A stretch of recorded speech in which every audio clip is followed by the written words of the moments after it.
Gawa sa mga footages gikan sa CCTV sa lugar, asa nakita ang duha ka tawo nga gikan sa lugar asa napalgang patay si Anthony Abella ug ang working relationship sa duha nga wala gipanganlang suspect kang Abella ang usa sa gigunitan sa kapulisan nga motibo sa pagpatay. Kahinumduman nga si Abella ang brutal nga gipatay nakalabayng bulan. Luckily, and through the efforts of the investigation and intelligence officers of the Police Station 1, so nakagather og mga napagtagpi-tagpi natin ang mga bagay-bagay na nag-lead sa pagtumbok ng suspects.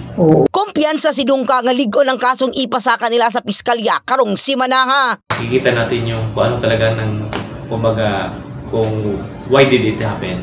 Okay. So yun doon natin na kung bakit nagawa or bakit possibly nagawa ng mga suspects yun sa biktima. So, yung mga suspects natin is meron talagang possible reasons kung bakit nila nagawa yun.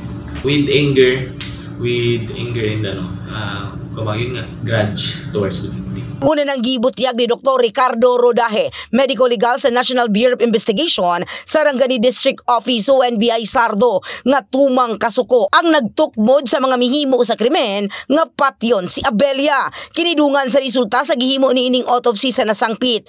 Asa migula nga sa madinunggaban sa liog ang hinungdan sa kamatayon ni Abella. Nakaangkon kini og siyam kasama dinunggaban, mga bunog sa lawas ug gibunalan pa sa likod ug gahi nga butang. In the heart of changing lives. Kini sa Brigada Richel Gubalani, alang sa 89.5 Brigada News 7 Jensen, The Music and News Authority.